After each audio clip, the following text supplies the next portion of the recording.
देखकर पर मैं बढ़ता गया रास्ता देखकर। डर मुझे भी लगा फासला देखकर, पर मैं बढ़ता गया रास्ता देखकर। खुद ब खुद मेरे नजदीक आती गई मेरी मंजिल, मेरा हौसला देखकर।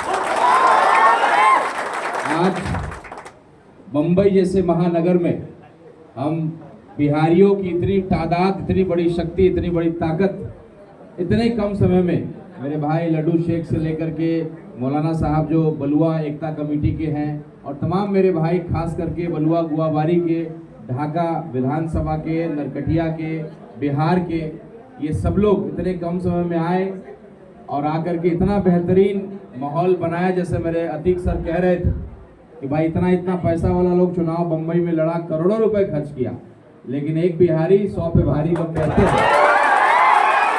तो हमारे भाई ने उसका एक एग्जाम्पल सेट करके दिखाया।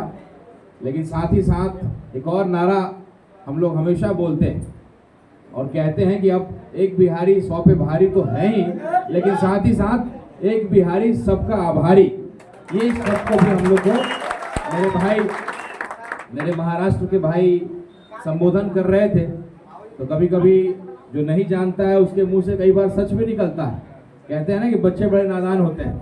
तो भाई जो है विधायक आज ही बना दिया हमको कि भाई विधायक राणा रंजीत जी। तो कहीं ना कहीं एक हमारे भाई जिन्होंने दिल से, अनजाने में ही सही, लेकिन जिसके लिए हम लोग आज एकत्रित हुए हैं, वो बात इनके मुंह से निकल गई। और इंशाल्लाह ये बिल्कुल आपकी बात सही होगी। दोबारा हम लोग चुनाव जीत करके विधायक बन करके आएंगे, फिर आप ही संबोधन करिएगा और दोबारा जो है माला हम लोग आपसे पहनेंगे। स्वागत आपका कबूल। ये अच्छी बात है कि बिहारियों की ये सभा है और हमारे संबोधन हमारे महाराष्ट्र के भाई कह रहे हैं, कर रहे हैं। तो बिल्कुल हमारी रोजी रोटी के लिए महाराष्ट्र ने जिस तरीके से हमेशा साथ दिया है और हम सब लोग आते हैं, कुछ कमियां भी होती हैं, कुछ लोग राजनीतिक रोटी सेकने के लिए तरह तरह की चीज़ें करते हैं, इससे इनकार नहीं किया जा सकता है। लेकिन अगर कोई एक दो लोग गलत हो तो पूरे प्रदेश को या पूरे लोगों को हम लोग गलत नहीं कह सकते हैं। तो महाराष्ट्र ने हम सबको बहुत कुछ दिया है, रोजी रोटी के लिए दिया है, इसलिए बिल्कुल हम लोग जय महाराष्ट्र, जय बिहार और हिंदुस्तान जिंदाबाद का नारा लगाते हैं और लगाते रहेंगे। मैं चाहता था कि मैं बोलूं, उससे पहले एक छोटा सा परिचय हम लोग का भी हो सकता था तो होता, और कोशिश भी रहेगी। हमारे जितने भी यहाँ भाई हैं, कहाँ कहाँ से आए हैं, क्योंकि ये हम लोग राजनीतिक सभा का रूपरेखा इसका नहीं रखना चाहते हैं। हम लोग तो चाहते थे कि आपके कारखानों में जाएं, आपसे मिले। मैं कल से घूम रहा हूँ और यकीन मानिए आंख से आंसू कई बार निकल गया। मेरा एक गांव का व्यक्ति मुझे मिला और छोटा बच्चा था बेचारा, देख करके बेचारा वो रोने लगा। और अपने सपनों को पूरा करने के लिए हम बम्बई आते जरूर हैं, लेकिन हम पूरी तरह से अपने कमरे में खड़े तक नहीं हो पाते क्योंकि पंखा हमारे सर पे लग जाएगा। तो ये तकलीफ़ आप झेलते हैं कमाने के लिए, रोजी रोटी के लिए, और ये बड़ी हम लोग को कभी कभी गर्व का एहसास भी दिलाता है और साथ साथ बड़ी तकलीफ भी होता है। गर्व इसलिए होता है कि ढाका विधानसभा बिहार के हमारे लोग आज पूरे भारत में जो बैग का इस्तेमाल हम लोग कर रहे हैं या कई सारी कारीगरी का इस्तेमाल पूरा देश कर रहा है, उसमें हमारे बिहारियों का खास करके बैग की इंडस्ट्री में हमारा सबसे बड़ा योगदान है। ये हमारे लिए गर्व का विषय है। लेकिन तो अफसोस इस बात का होता है कि सारा कुछ हमारे पास, कला हमारे पास, कारीगरी हमारे पास, मेहनत करने की क्षमता हमारे पास, लेकिन हम लोग प्रदेश में आकर के एक 6 फीट के जगह पे सोते हैं, खाते हैं, कमाते हैं, दिन भर 24 घंटा वहीं बिताते हैं। आप बम्बई में रहते हैं, गांव के लोग समझते होंगे कि आप कितने बड़े महानगर में रहते हैं, बड़ा मौज में रहते होंगे, बड़ा जो है ऐश में रहते होंगे, समुंदर के किनारे शाहरुख खान का बंगला, अमिताभ बच्चन का बंगला, ये सारी चीज़ें। लेकिन जो देखा है, जिस तरह के हालात हैं, जिस तरह का संघर्ष करते हैं, जिस तरह का आप मेहनत करते हैं, तो हम लोग इसी मकसद से आए थे। वोट एक बहाना है और उससे पहले हम लोग तो ये चाहते हैं कि एक एक व्यक्ति, जो लोकतंत्र की सबसे बड़ी ताकत है, वोट देने का अधिकार है। तो आप लोगों में से कितने लोग हैं जिनका वोटर लिस्ट में नाम अभी जुड़ गया है? आपको मालूम है और आप कंफर्म हो चुके हैं कि आपका वोटर लिस्ट में, सबसे पहले तो आइए, कितने लोग वोट देना चाहते हैं बिहार जाकर के? पहले हाथ खड़ा करिए। कितने लोग बिहार जाकर के वोट डालना चाहते हैं? हम सब लोग देखिए, अगल बगल किसी के हाथ में जो है दर्द हो तो उसको जरा मदद करिए। हम सब लोग वोट देने जाना चाहते हैं। आप किसको दीजिएगा नहीं दीजिएगा बात का विषय है, लेकिन पहला विषय यह है कि आपकी सबसे बड़ी ताकत है, लोकतंत्र की सबसे बड़ी ताकत है, बाबा भीमराव अंबेडकर जी ने हमें दिया। और हम लोग जिनके सिपाही हैं, बैरिस्टर असदुद्दीन ओवैसी साहब, जो संविधान और लोकतंत्र को सबसे ऊपर रखते हैं। लोग कहते हैं, कल इंटरव्यू में एक भाई पूछ रहे थे, कट्टर मुस्लिम वाली पार्टी में आप क्यों चले गए? आप हिंदू हैं, राजपूत समाज से आते हैं और आप कट्टर मुसलमानों की पार्टी में चले गए। तो मैंने उनको यही जवाब दिया कि कट्टर मुसलमानों की पार्टी नहीं है, ये कट्टर संविधान को मानने वाली पार्टी है। एक ऐसा नेता जो संविधान को बखूबी जानता है, समझता है और उसके लिए लड़ने की क्षमता भी रखता है। ऐसे बैरिस्टर, हम लोग तो चंपारण की धरती से आते हैं, कई लोग मेरे चंपारण की धरती से आए होंगे। एक बैरिस्टर साहब हमारे, कितने लोग चंपारण से? चलिए, बहुत अच्छा। तो चंपारण की धरती से हम लोग आते हैं। एक बैरिस्टर आए थे, जो आए थे मोहनदास करमचंद गांधी बनकर के, लेकिन चंपारण ने उनको महात्मा की उपाधि दी और पूरा विश्व उनको जानता है महात्मा के नाम से। और कैसे शांति से क्रांति लाया जाता है कि उन्होंने पूरे विश्व को समझाया और बताया। तो ये हम लोग के लिए गर्व का विषय है। लेकिन कुछ भाई लोग हमारे ये भी मानते हैं कि अब चंपारण मटन के लिए भी जाना जाता है। चंपारण मटन भी बिल्कुल ठीक है, वो चंपारण मटन हमारे अतिथियों का, कोई भी व्यक्ति आता है हमारे चंपारण तो हम लोग तो सुबह 8 बजे आए कि रात को 3 बजे आए, हम लोग खसी कटवा ही देते हैं और उनको खिला ही देते हैं। तो ये चंपारण वालों का प्यार है, ये चंपारण वालों का जो है अपने अतिथियों के लिए सम्मान है, इसके लिए हम जाने जाते हैं।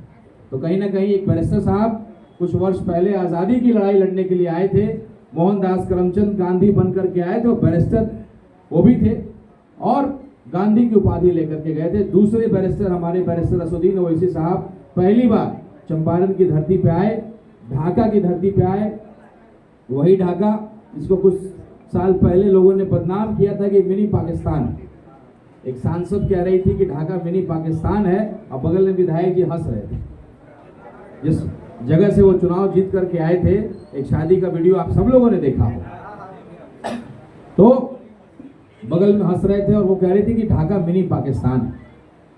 हम लोगों ने बैरिस्टर साहब को बोला ऐसी ऐसी बात, उस समय वक्त को लेकर के लड़ाई हम लोग लड़ ही रहे थे और ऑपरेशन सिंदूर का भी माहौल बना हुआ था। उस समय बड़े देश चिंता में थे। और जब भी इंडिया पाकिस्तान का क्रिकेट का मैच हो या इंडिया पाकिस्तान का सरहद में तनाव हो, एक एक मुसलमान को संदेह की नज़र से देखा जाता है कि तुम किधर हो, आप किधर हैं, या इंडिया पाकिस्तान का क्रिकेट मैच हो या ये हो। तो ये हमारे बैरिस्टर साहब ने आकर के ढाका की सरजमी पे पाकिस्तान को लताड़ा, पाकिस्तान को उसकी औकात बताई और हिंदुस्तान जिंदाबाद का नारा तिरंगा साफा बांध करके ढाका की सरजमी से एक एक मुसलमान जिसके ऊपर संदेह की नज़र से लोग देखते थे कि इंडिया पाकिस्तान का मैच हो या कोई युद्ध हो रहा हो, मुसलमान भाइयों को हमेशा से संदेह की नज़र में देखा जाता था। तो हमारे बैरिस्टर साहब ने मोर्चा को संभाला और बताया यहाँ का एक एक मुसलमान उतना ही देशभक्त है जितना एक एक हिंदू है या किसी और धर्म का व्यक्ति है। हमारे एक एक मुसलमान भाइयों का सीना चौड़ा किया और केवल मुसलमान भाइयों का नहीं। जब मैं इस पार्टी में आया, मेरी पत्नी से लेकर के मेरे परिवार के, मेरे दोस्त, मेरे हित, हर एक व्यक्ति कहते थे कि अरे भाई कौन सी पार्टी में चले गए, किस पार्टी में चले गए। आप तो इतने बड़े सियासी परिवार से आपके पिताजी आते हैं, पिताजी आपके 20 साल मंत्री रहे, सांसद रहे, और ऐसे आदमी के बेटा को जो है ऐसी पार्टी में जा करके अपने करियर को खराब करना है, क्या कर रहे हैं आप? आपके करियर के ऊपर दाग लग जाए, आप कभी सफल नहीं हो पाइएगा। तो मैं लोगों को यही कहता हूँ और देख भी रहे हैं लोग।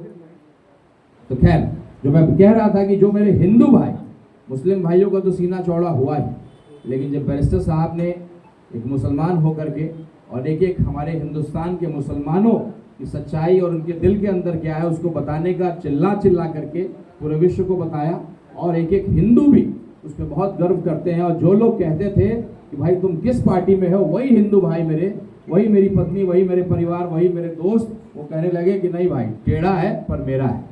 नेता जो है आपका भले थोड़ा है अंदाज अलग, लेकिन टेढ़ा है पर मेरा है। बैरिस्टर साहब को एक एक हिंदुओं ने भी माना कि जब बात देश की आएगी तो देश सबसे ऊपर, संविधान सबसे ऊपर। तो ये हम लोग को गर्व की अनुभूति देता है कि हम लोग ऐसे नेता के नेतृत्व में काम करने का मौका मिल रहा है।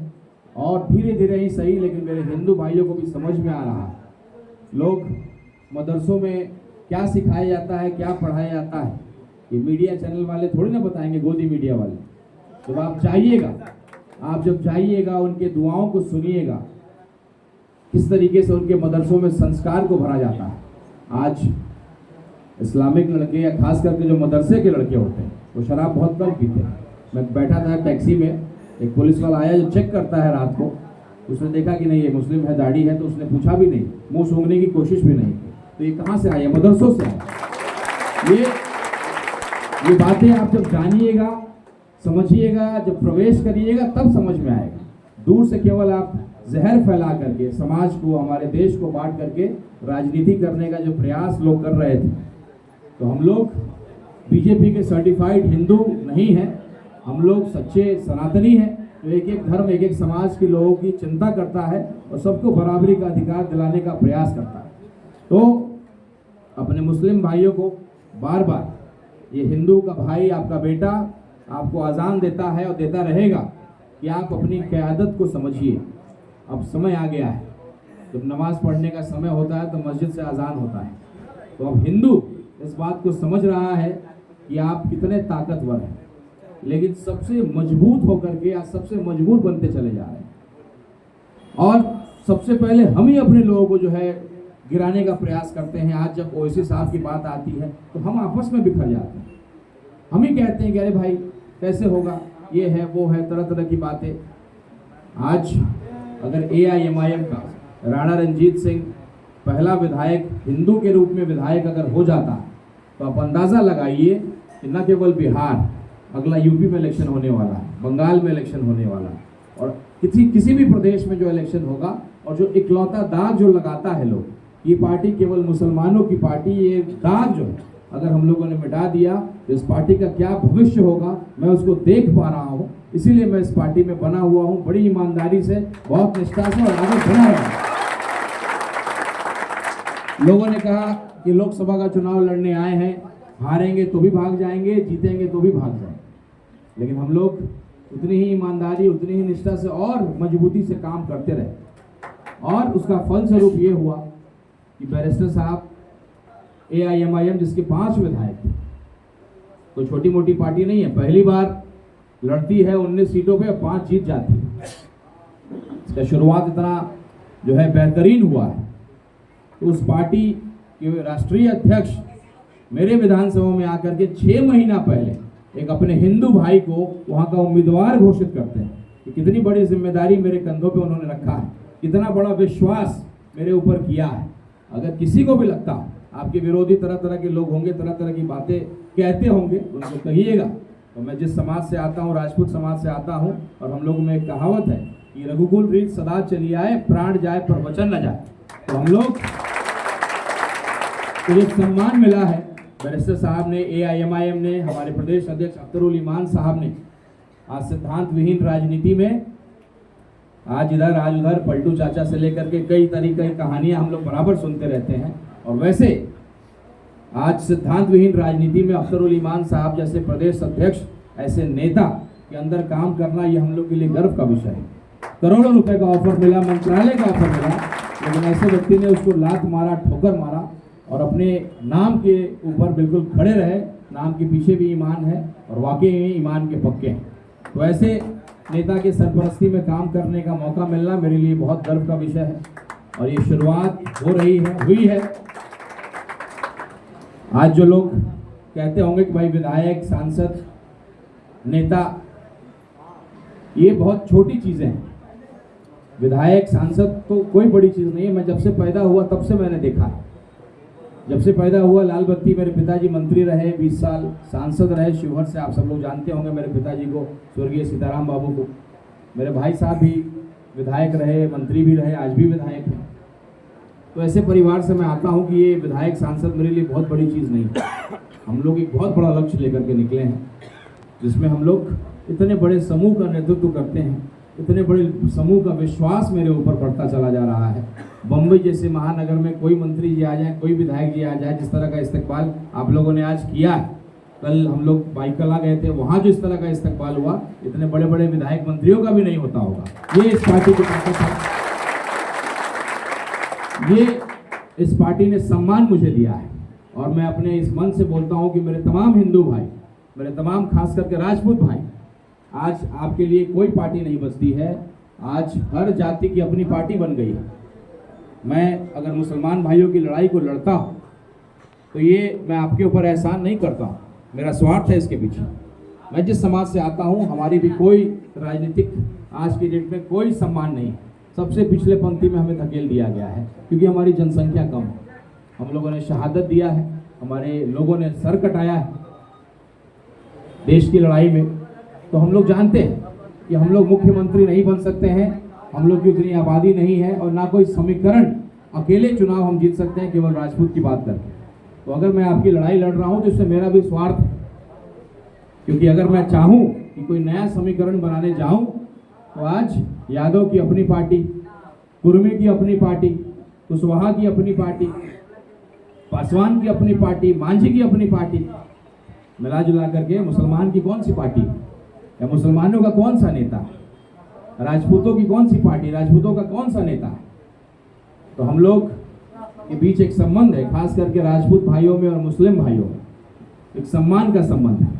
हम लोगों ने आपस में अगर युद्ध भी लड़ा तो भी पीछे से वार नहीं किया है, लड़े भी हैं तो सामने सामने से लड़े। इसलिए एक दूसरे का एक सम्मान का संबंध हम दोनों में शुरू से, इतिहास गवाह है इसका, ये बना रहा है और आगे भी बना रहेगा।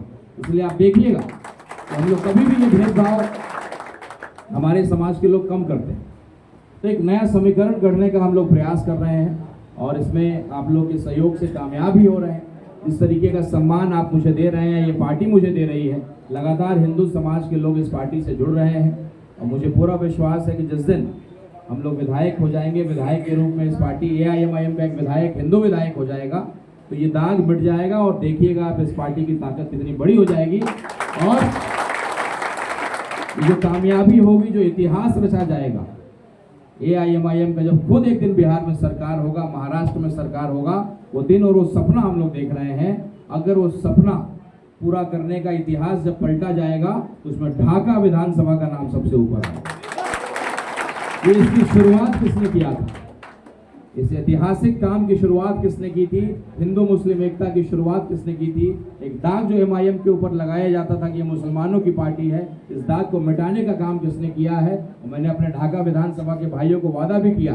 कई लोग बरगलाते हैं, कोई और सीट पे चले जाते, क्यों यहाँ चले आए, ऐसा क्यों, अपने मधुबन में क्यों नहीं लड़ लेते हैं अपने भाई के खिलाफ? तरह तरह के सवाल आपके पास भी आते हैं। तो उनको मैं यही बोलता हूँ कि देखिए, हम लोग कटवा पार्टी नहीं बनना चाहते। अगर मधुबन में भी अगर 1 लाख, 1.25 लाख, 1.5 लाख मुसलमान भाइयों की आबादी होती तो मैं वहाँ से लड़ता।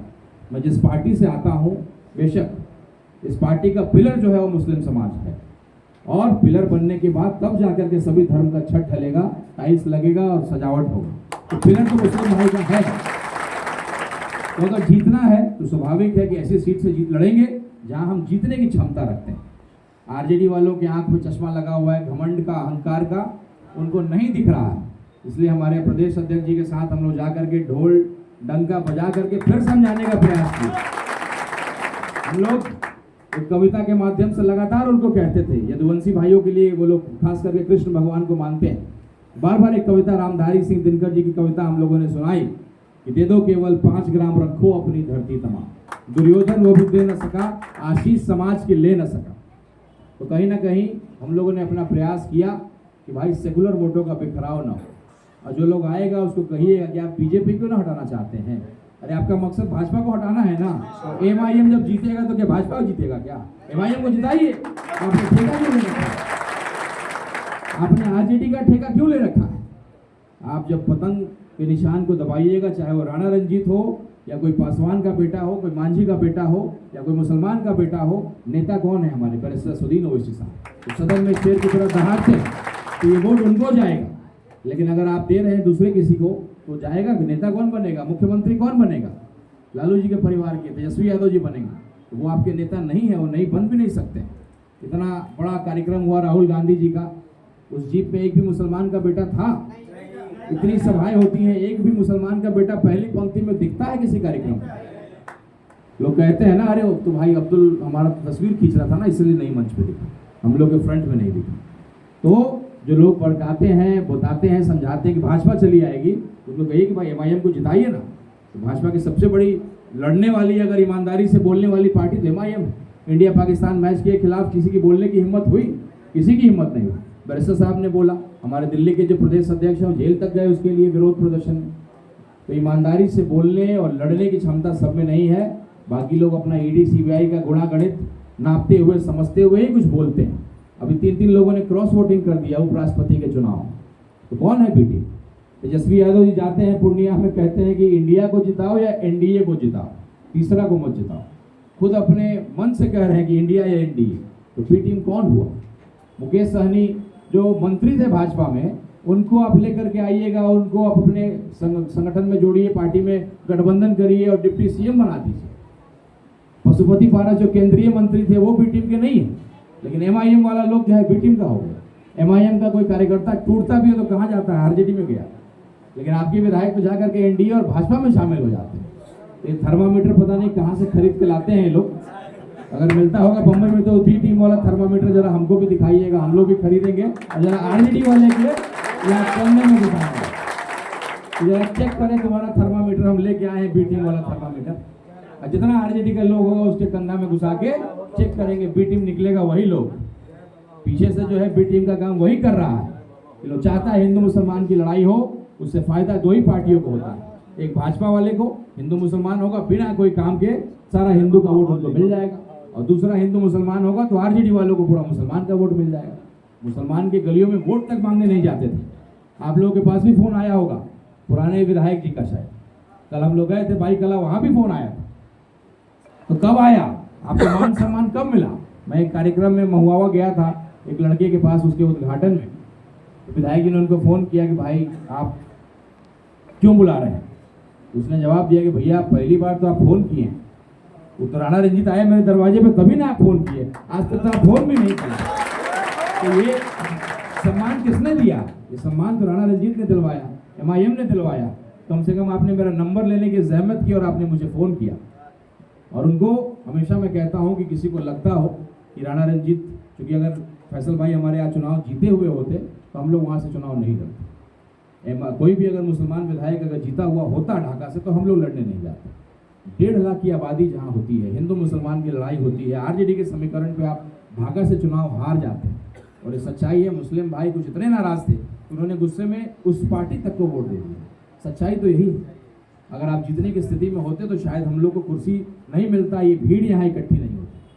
तो हम लोग बहुत बड़ी तस्वीर को देख रहे हैं, बड़ा इसको खड़ा करना चाह रहे हैं। और अपने ढाका के भाइयों से बार बार कहता हूँ कि अगर किसी को लगता हो कि मैं एक सीट मुसलमान को डिस्टर्ब कर रहा हूँ, तो एक राजपूत का बेटा का वादा है, एक के बदले 10 मुसलमान विधायक जिता करके दूंगा। अगर आप लोगों ने जिस दिन एक हिंदू विधायक को जिता दिया, आप ही लोग तो कहते हैं केवल मुसलमानों के वोट से जीत जाइएगा। जब कोई आता है एमआईएम का टिकट लेकर के, तो आप ही तो कहने वाले हैं, मुस्लिम भाई तो कहने वाले हैं कि खाली मुसलमान के वोट से जीत जाइएगा। तो कहीं ना कहीं हम लोग को शुरुआत तो करनी पड़ेगा। अगर ये शुरुआत हम लोगों ने कर दिया तो ये दाग अगर मिट गया, तो इस बार 24 विधायक जीत करके आने का हम लोगों ने लक्ष्य रखा। और देखिएगा इस बार एआईएमआईएम के बिना बिहार में सरकार बनने नहीं जा रही। और इस बार हमारी वजह से सरकार बनेगी। और अगली बार जब राणा रंजीत सिंह जैसा कोई दलित भाई विधायक बनेगा तो अकेले बिहार में सरकार बनाने की क्षमता भी हम लोग रखेंगे। एक शुरुआत होगी और ऐतिहासिक शुरुआत का जो है गवाह बनेगा ढाका की धरती। मुझे पूरा विश्वास है केवल ढाका और बिहार नहीं, पूरा देश ढाका के इस चुनाव को जानता है। मेरे कई भाई लोग आपके चूंकि बाहर में रहते हैं, कई लोगों ने कहा कि भैया मैं यूपी में बैठा हुआ था, पान की दुकान में चर्चा हुई, मैंने पूछा, उन्होंने पूछा कहाँ घर है, हमने बोला ढाका। अरे राणा रंजीत सिंह वाला ढाका। एक जगह पंजाब में मेरे भाई बस में बैठे हुए थे, चर्चा हुई, तो वैसी बात कहाँ गाँव कहाँ घर, तो उसने बोला ढाका। तो अच्छा ओवैसी साहब जहाँ तिरंगा साफा पहन करके पाकिस्तान मुर्दाबाद किया था वो वाला ढाका। तो ये पहचान ढाका को मिली। तो ये केवल एक शुरुआत है। और हम लोग मुंबई जिस मकसद से आए थे, 2 मकसद था। एक कि मेरे सभी भाई वोटर लिस्ट में अपने नाम को जुड़वा लीजिए, किसी भी मेरे भाई का वोटर लिस्ट में नाम नहीं जुड़ा है तो मेरी जिम्मेदारी है, आप केवल उसकी जानकारी मुझे दीजिए, नाम मुझे दीजिए। आपको बंबई से आने की जरूरत नहीं है, आपका भाई वहाँ खड़ा है, बीएलओ का कॉलर पकड़ करके आपका नाम वोटर लिस्ट में डलवाएंगे। और अभी हमने यात्रा भी निकाला था, एक एक बीएलओ को जा करके गुलाब का फूल दिया, प्रणाम किया, आग्रह किया और चेतावनी भी दिया कि गुलाब का फूल लेकर के आए, अगर मेरे एक भी भाई का वोटर लिस्ट से नाम कटा तो हजारों की संख्या में कांटा वाला फूल आपके दरवाजे पर और तब आपके पास कुछ सवाल का जवाब नहीं देने में बनेगा। अगर नहीं हो पा रहा है बीएलओ का जवाब दे, ये जिम्मेदारी, तो इस्तीफा दीजिए, किसी और को बीएलओ बनाइए। हम लोगों ने इसको सुनिश्चित किया है। 78,000 मेरे भाइयों पे, खास करके मुस्लिम भाइयों पे, दलित भाइयों पे, महिलाओं पे आपत्ति डाल करके वोटर लिस्ट से नाम काटने की साजिश हो रही है। तो हमको उस साजिश को हटाना है, क्योंकि दोनों विधायक, पूर्व विधायक बेचारे बेचैन हैं, बौखलाए हुए, परेशान हैं, ईमानदारी से चुनाव जीतने नहीं जा रहे। जिस तरह का माहौल बनता चला जा रहा है, और आप देखिएगा चुनाव से पहले इंशाल्लाह हम लोग की जीत लगभग डिक्लेयर हो जाएगी।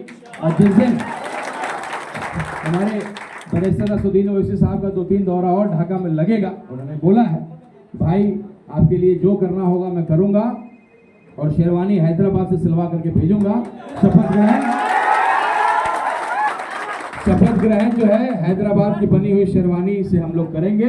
और आप सब लोग जितने भी हमारे 24 विधायक जीत करके आएंगे, बिरयानी हम लोग हैदराबाद में एक साथ खाएंगे, वही शेरवानी पहनेंगे। तो ये इतिहास रचने की तरफ हमारा ढाका विधानसभा है, एक शुरुआत है।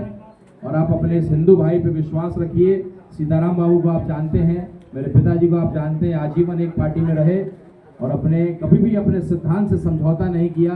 मोतियूर रहमान साहब, सीताराम बाबू की दोस्ती को बखूबी आप जानते हैं। मोतियूर रहमान साहब मेरे भी चचा के समान है, मेरे गार्जियन समान है। उनके बेटा को एक बार मौका मिला, एक बार भतीजा को मौका दीजिए, हम लोग उनके अधूरे काम को पूरा करेंगे। सीताराम बाबू, मोतियूर रहमान साहब, तो ढाका को हम लोग और सुंदर और खूबसूरत बनाएंगे। और आप तमाम भाइयों को कल से जो मैं देखा आपके कारखानों में गया, बहुत दुख हुआ, बहुत तकलीफ हुआ। जिस तरीके से आप रहते हैं, अगर विधायक बना तो पहला काम मैंने 2 वादे किए हैं। पहला काम तो ये करूंगा कि वो 4 करोड़ जो फंड होता है, पहले नाली बनवाऊंगा उस 4 करोड़ रुपये। सड़कें बनती हैं, नाली नहीं होता है, 1 साल में सड़क खराब हो जाता है, पानी का निकासी नहीं, नाली की व्यवस्था नहीं। तो 4 करोड़ जो विधायक का फंड होता है उससे केवल नाली बनाया जाएगा।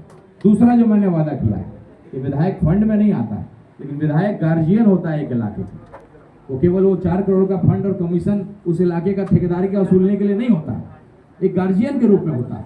आज मैं विधायक नहीं हूँ, लेकिन आया हूँ तो आप सबकी आंखों में एक उम्मीद कि राणा रंजीत मेरा भाई अगर विधायक बनता है तो हमारे हर मसले के लिए बोलेगा, लड़ेगा, हमारी समस्याओं के लिए हमारे साथ खड़ा रहेगा। आप अगर बम्बई में भी रहेंगे, रात को 2 बजे फोन आएगा कि भैया मेरे पिताजी का तबीयत खराब है, गाड़ी चाहिए, पटना में इलाज के लिए जगह चाहिए, या डॉक्टर के पास पैरवी चाहिए, तो आपका भाई खड़ा रहेगा।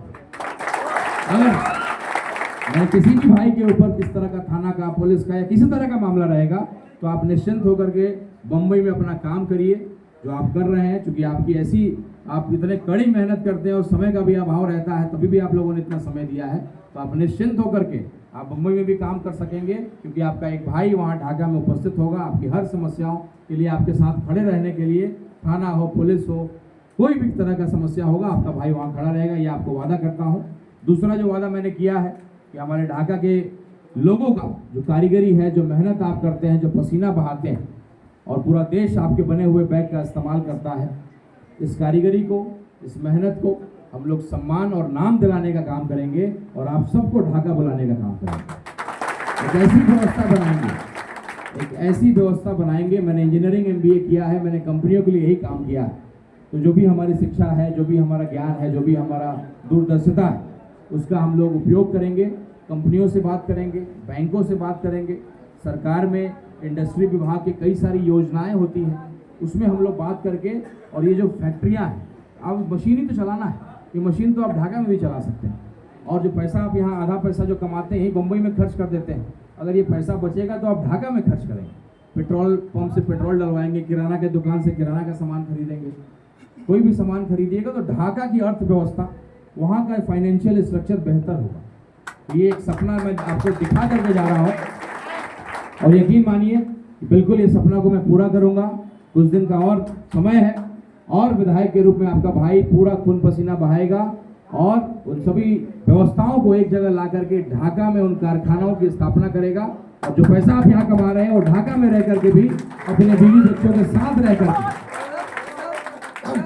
एक वादा और है कि जो हमारे चंपारण में जितने चंपारण के भाई लोग हैं, मतलब वहाँ पे एयरपोर्ट नहीं है और वो आधा अधूरा अभी भी चल रही है, काम पूरा नहीं हुआ है। मैं बहुत छोटा था तभी से सुन रहा हूँ कि मोतिहारी में एयरपोर्ट मतलब होगा, लेकिन अभी तक नहीं हुआ। किसी के घर में इमरजेंसी हो जाती है तो पटना या दरभंगा उतरना पड़ता है। वहाँ से जाते जाते जब तक पता चलता है कि हमारे घर से मतलब कोई भी मतलब मैयत हो या कुछ भी चला जाए, इसके लिए मेरा रिक्वेस्ट है। बहुत अच्छा सुझाव है। कोई भी कार्यक्रम की शुरुआत होती है, चाहे वो बड़े बड़े प्रधानमंत्री हो, कोई चंपारण ही चले आते हैं। अभी 100 वर्ष हुआ शताब्दी वर्ष का, अगर वो 100 वर्ष में एक एयरपोर्ट चंपारण जहां गांधी जी ने पहला आंदोलन शुरू किया था, अगर वहां उद्घाटन हुआ होता तो उसकी खूबसूरती और बढ़ जाती। बिल्कुल हम लोग इसकी लड़ाई को लड़ेंगे और आप जीतिए और आप विधानसभा में जाइए और इस आवाज को उठाइए और वहां से मतलब मेरा रिक्वेस्ट है कि जल्दी से। नहीं, बिल्कुल हम सब लोग एक होंगे और ये बिल्कुल जरूरत है। एक अच्छा सुझाव है और मैं देखता हूँ कई बार कि किसी के बुजुर्ग का, किसी के गार्जियन का इंतकाल हो जाता है तो आते आते, विदेश में भी कई लोग रहते हैं, आते आते बहुत समय हो जाता है। तो ये एक दुख तकलीफ मैं देखता हूँ अक्सर। जनाजे का जो टाइम होता है, नमाज का जनाजे का, उसको बढ़ाया जाता है क्योंकि वो दूर से आता है, एयरपोर्ट नहीं होने की वजह से समस्या होती है। मैंने आपको 12 बजे रात को फोन किया था ना पटना से। जी हाँ, फोन किया। बिल्कुल एयरपोर्ट की समस्या जो है बिल्कुल अच्छा है आप लोगों का, और इस तरह के कई मुद्दे हैं। आज चूंकि आप लंबे समय से इंतजार कर रहे थे, पहले मैं क्षमा भी चाहूंगा आप लोगों से मुझे आने में। पवन जायसवाल जी विधायक है, उन्होंने खाली बोलते हैं लेकिन ये विधानसभा में ये बात उठाते नहीं है। और उन्होंने ये बात अगर वो चाहे होते तो ये एयरपोर्ट कब से कंप्लीट होकर वहाँ चालू हो जाती और हम लोग की तकलीफ वहाँ से खत्म हो जाती थी, लेकिन उन्होंने ये चाहा नहीं। और ये मेरा मतलब हुआ है। देखिए ढाका जो है आज तक बलि चढ़ता रहा है हिंदू मुसलमान की लड़ाई। दोनों लोगों को मालूम है यार होना क्या है, क्यों काम करना है। सही है कि पवन जायसवाल जी एक दूसरे से लड़ाने का काम करते हैं, वो अपना रोटी सकते हैं, वो मेरे कंधे पे हाथ धरेंगे, मेरा भाई है मेरा भाई है, और पीछे से वो तलवार लेके खड़ा होता है। अभी फुलवाड़िया में मर्डर हुआ है, मर्डर हुआ है, किसके हाथ थी? वर्तमान विधायक होते हुए भी वो कुछ नहीं कर पाया, सिर्फ कहता है कि हम जेल भेजवाने का काम किया है, जेल नहीं भेजा है, बैक साइड से उसके हाथ है। मैं बोलता हूँ, मैं अब्दुल कलाम बलुआ के वासी हूँ, अगर वो गोली मरवाना चाहे तो मरवा के देख ले, वो उससे भी बड़े गुंडे हम लोग हैं।